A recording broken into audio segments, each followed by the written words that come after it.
रात के घराते सन्नाटों के बीच अयान एक कागज पर अपनी भावनाओं को उतारने की कोशिश कर रहा था। उसकी उंगलियां एक बार फिर से ठहर जाती, मानो वह उस पल में पहुंच गया हो जब उसने पहली बार रिया को देखा था। आज उसकी आंखों में वो तस्वीरें, वो यादें पूरी शिद्दत से उभर रही थीं, जो कहीं न कहीं उसके दिल की गहराई में बसी हुई थीं। कई महीने पहले की बात है, जब कॉलेज के फेस्ट में अयान ने प्रिया को पहली बार देखा था। उस पल जैसे उसकी दुनिया ठहर सी गई थी। वो भीड़ में भी अकेली खड़ी हुई प्रिया, उसकी सादगी, उसकी मुस्कुराहट, सब कुछ जैसे अयान के दिल को छू गया था। उसे समझ नहीं आ रहा था कि कैसे, पर उसे महसूस हुआ कि प्रिया में कुछ खास है, कुछ ऐसा जो उसे अपनी ओर खींच रहा था। उसी पल अयान ने खुद से कहा, मुझे इस लड़की से बात करनी है, पर हिम्मत नहीं जुटा पाया। पूरे फेस्ट में उसका ध्यान प्रिया पर ही टिका रहा। जब वह दोस्तों के साथ हंसती तो अयान को उसकी हंसी संगीत जैसी लगती। जब वह शांत रहती तो लगता कि उसकी आंखें कुछ कहना चाह रही हैं।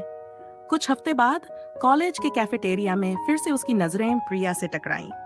वह अकेली बैठी थी, शायद अपने ही ख्यालों में खोई हुई। अयान ने गहरी सांस ली, खुद को हिम्मत दी और धीरे धीरे उसकी टेबल की ओर बढ़ा। हाय, मैं अयान हूँ, क्या मैं यहाँ बैठ सकता हूँ? उसने झिझकते हुए पूछा। प्रिया ने उसकी तरफ देखा, मुस्कुराई और सिर हिला दिया। हाय, मैं प्रिया, उसने हल्की सी मुस्कान के साथ जवाब दिया। उसकी आवाज में एक सादगी थी जो अयान के दिल में बस गई। वह दोनों बातें करने लगे।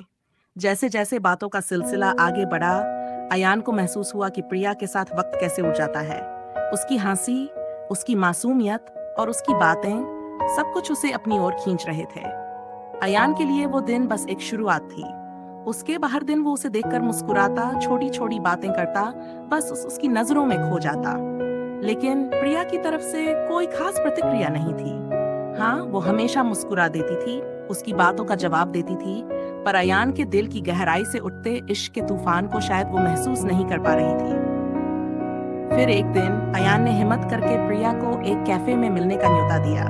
वो सोचता रहा, क्या वो मानेगी? क्या उसे भी वही महसूस होता है जो मैं महसूस कर रहा हूँ? शाम हुई और अयान वहां पहुंच गया।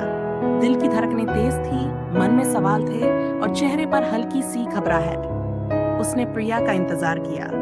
कुछ देर बाद वह वहां आ गई।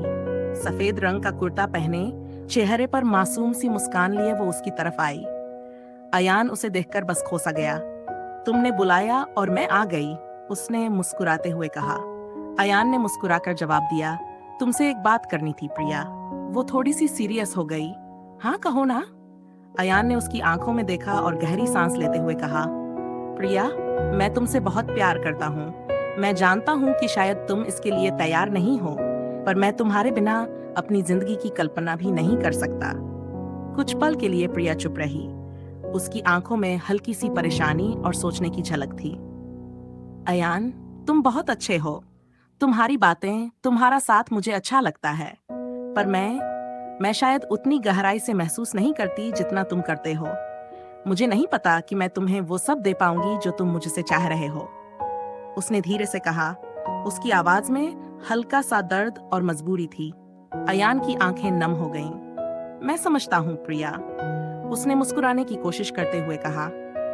मैंने तुमसे सिर्फ अपना दिल खोला है। अगर तुम्हें वक्त चाहिए तो मैं इंतजार करने के लिए तैयार हूँ। बस इतना जानना चाहता हूँ कि कभी तुम्हें भी मेरा इंतजार करने का मन हुआ तो मैं हमेशा यहीं रहूंगा। प्रिया ने अयान के हाथ पर अपना हाथ रखा, एक दिलासा देने वाली मुस्कान दी और बिना कुछ कहे वहां से चली गई। वो दिन बीता, महीने बीते, पर अयान का दिल वहीं अटका हुआ था। उसने कभी प्रिया को फोन नहीं किया, ना ही कोई मैसेज भेजा, बस इंतजार करता रहा। उसके दोस्त उससे कहते कि वह आगे बढ़ जाए, लेकिन वो नहीं सुनता। उसकी दुनिया में प्रिया की कमी कभी पूरी नहीं हो सकी। कई महीने बाद एक दिन प्रिया ने अयान को फोन किया। उसकी आवाज में हल्का सा कंपन था। अयान, क्या तुम मुझसे मिल सकते हो? अयान बिना देर किए हाँ कह दिया। वह दौड़कर उससे मिलने गया। प्रिया ने उसे देखा और कहा, तुम्हारे इंतजार ने मुझे एक नई नजर से सोचना सिखाया है। शायद मैं तुम्हारी फीलिंग्स को पहले नहीं समझ सकी, पर अब मैं भी तुमसे प्यार करती हूँ अयान। उसके ये शब्द सुनते ही अयान का दिल खुशी से झूम उठा। उसने मुस्कुराते हुए उसका हाथ थामा और धीरे से कहा, प्रिया, तुमसे प्यार करना मेरे लिए जैसे जिंदगी जीना है। तुम्हें पाकर मेरी दुनिया पूरी हो गई है। दोनों ने एक दूसरे को बाहों में भर लिया और उनकी जिंदगी का नया अध्याय शुरू हो गया।